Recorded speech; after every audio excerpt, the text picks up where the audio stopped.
Aquí Jorge Hirschbrand, bueno, el precio de los combustibles integran la cadena de costos del transporte de corta, media y larga distancia en la República Argentina. Sabemos en Mendoza que se viene una audiencia pública, también sabemos los mendocinos, lo leí en Diario El Sol, precisamente por eso Jorge nos va a contar sobre esto, que hay un achicamiento de los subsidios que otorga el gobierno nacional precisamente para financiar la tarifa final que tiene que pagar cada uno de los que se suben a un micro.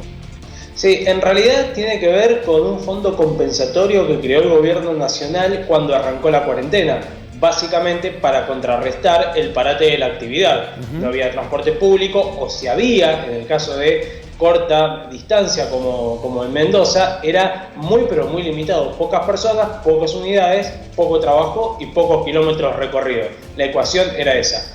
A partir de ese monto, que era de 4.000 millones de pesos que estableció el gobierno de la Casa Rosada, empezaron a distribuir de manera equitativa a cada una de las provincias. Y Mendoza empezó a recibir un importe de 180 millones de pesos, 181 para ser más preciso.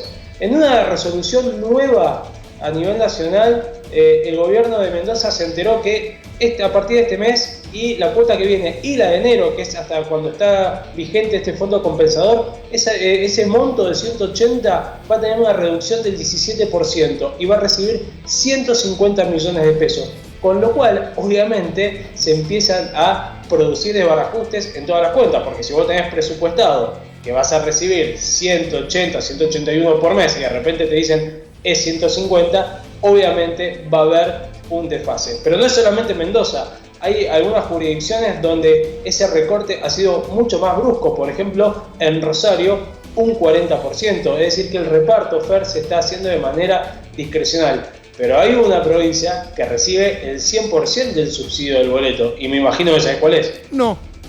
Provincia de Buenos Aires. Por eso, si te decía que sí, te dejaba sin la respuesta. Sabrás entender perfectamente. Sí. Bueno, esto es como levantarse una mañana y decir, uy, caramba, se me pincharon las dos ruedas. Habrá que ver qué es lo que hace el gobierno provincial. Gracias, Jorge. ¿Algo más, por favor? ¿Algo más? No.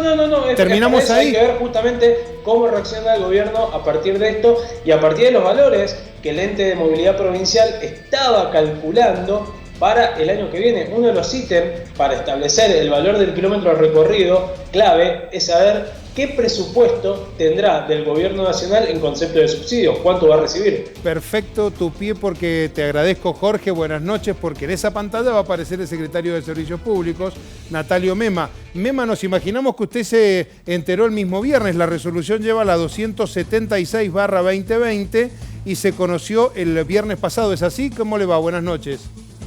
Hola, ¿qué tal? Buenas noches. ¿Cómo está Fernando? Sí, es así. La realidad es que sabíamos ya desde el comienzo, cuando habían destinado, digamos, en la ampliación presupuestaria, primero se trataba de 20.000 millones de pesos, lo llevaron a 10.500 y ya en aquel momento, por agosto, sabíamos que eso no alcanzaba hasta fin de año. Estábamos esperando cuál era el momento en el cual se iba a determinar cómo se iban a repartir esos fondos. Bueno, llegó el viernes y llegó con esta noticia, ¿no? Van a ser 150 millones de pesos en vez de 181, como bien lo explicaba Jorge, y no solo eso, sino que de 12 meses vamos a recibir 11, digamos, porque recibiendo noviembre, diciembre y enero, que llegaría la última cuota, cubriríamos 11 meses del 2020, así que nosotros sabíamos, digamos, que no iba a alcanzar el dinero. Hemos previsto esta situación de alguna manera porque hemos podido mantener el sistema funcionando. Recuerden que, por ejemplo, Rosario se encuentra con paro por tiempo indeterminado hace 78 días. Que eso no tiene servicio de transporte. Mema, discúlpeme, porque lo he escuchado varias veces que usted lo menciona. En Rosario no hay colectivos. ¿Cómo va la gente a trabajar? ¿Pero cómo va la gente a trabajar? ¿Qué dice su par de Rosario? Hay un tema ahí que nos diferencia también, que es que nosotros hemos tenido una apertura económica precoz respecto al resto del país, y eso también ha ayudado un poco, ¿no? Claro. Pero ahora la gente se la está rebuscando. En Rosario, en Córdoba es exactamente la misma situación. En el interior de la provincia de Buenos Aires, en Tucumán, en la gran mayoría de las provincias de Argentina hubo paros muy prolongados y bueno, la verdad es que la gente se la ha tenido que rebuscar de otra manera. Nosotros no solamente que logramos mantener el sistema funcionando, sino que todos los efectores que trabajan en algún centro asistencial de salud lo hacen de manera gratuita. Hemos repartido más de 17.000 subes para que viajen gratuito, igual que todos los policías que los hemos liberado para que puedan viajar gratis incluso en la media y larga distancia, sí, que con decretos nacionales no se podía tener funcionando ese transporte y nosotros lo mantuvimos todo el año para las prestaciones esenciales. Mema, de todo el sistema de transporte, supóngase que sean 100 colectivos, el de media y corta distancia o urbano e interurbano. De esos 100, ¿cuántos están funcionando hoy en Mendoza? Un promedio de 7, de 70, digamos, el 70%. 7 de cada 10. Usted sabe, ¿por qué le hacía esta pregunta? Porque es habitual escuchar fundamentalmente en las radios, que la gente se moviliza mucho escuchando sus aplicaciones y demás, diciendo, mire, aquí la verdad que no se respeta mucho el tema de la gente parada, de la aglomeración arriba del colectivo, o el chofer ya está cansado de decirle a quienes suben con el barbijo arriba, el barbijo abajo. Cuéntenos cuál es la visión usted como responsable de los servicios públicos. Bueno, a ver, como todo, antes de la cuarentena, 420.000 personas por día viajaban en el transporte público. ¿Hoy la están haciendo unos 180.000, 200.000 personas por día. ¿Eso qué significa? Que vamos a tener situaciones en las cuales el respeto o la situación estará más relajada. Pero si nosotros nos guiamos por los datos que tenemos dos datos que para nosotros son muy importantes. Primero que nada, la tasa de contagio de trabajadores del servicio público de transporte en contexto de su actividad, que prácticamente no hemos tenido contagios. Han habido algunos choferes contagiados, pero ha sido en el marco de su vida privada y de sus actividades individuales.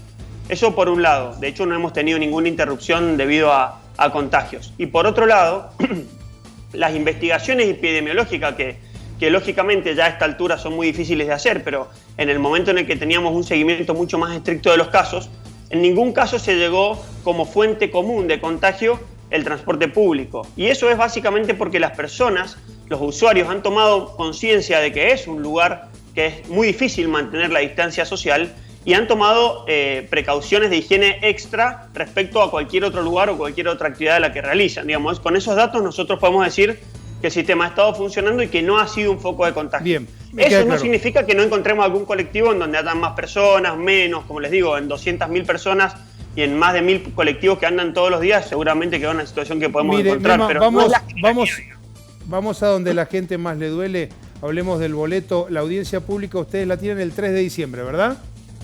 Así es, el 3 de diciembre para el sector urbano y el 4 de diciembre para media y larga distancia. ¿Desde cuándo no aumenta el transporte en Mendoza? Desde el 1 de enero del 2019, que aumentó en base a los costos que se calcularon en octubre del 2018. Bien. ¿Cuánto usted estima puede llegar a solicitar el sector empresario?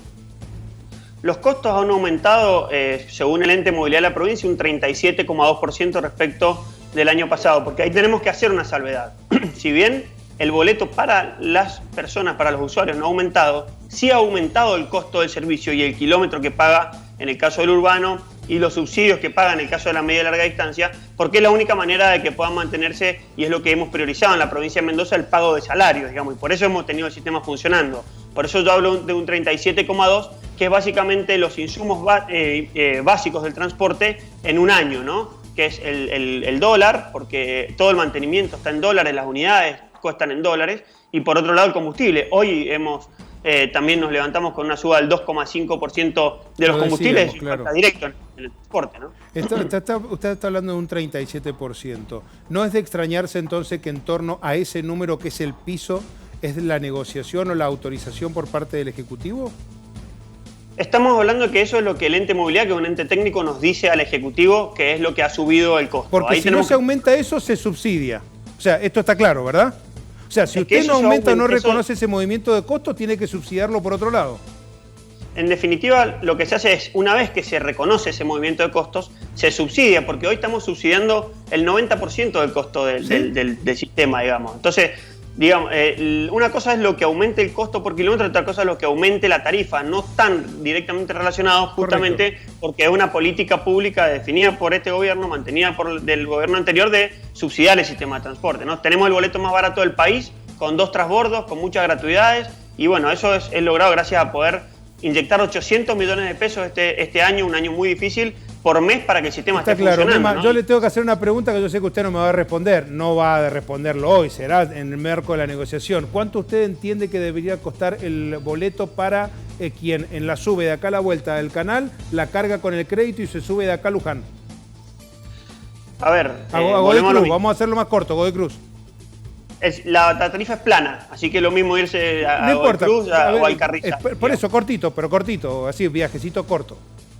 En Córdoba sale 36 pesos, en Rosario sale 36 pesos, en Buenos Aires sale 22 pesos. Es la primera vez en la historia que estamos más barato que Buenos Aires en el sistema de transporte. ¿Cuánto debería salir? Es muy difícil decirlo. Está bien esa previsión de que no iba a tener una respuesta clara. Eso va a depender de cómo podamos cubrir la diferencia. Hoy debería salir sin subsidio 120 pesos. La política es seguirlo subsidiando. Me lo tomo en la plaza de Luján y llego al centro. centro hoy. El pasaje, si no estuviesen los subsidios, a Juan Martínez le costaría 120 pesos el tramo. Sin transbordo y sin ninguna gratuidad. Gracias, Mema. Buenas noches. Gracias a ustedes. Buenas noches, Fernando. Hasta luego.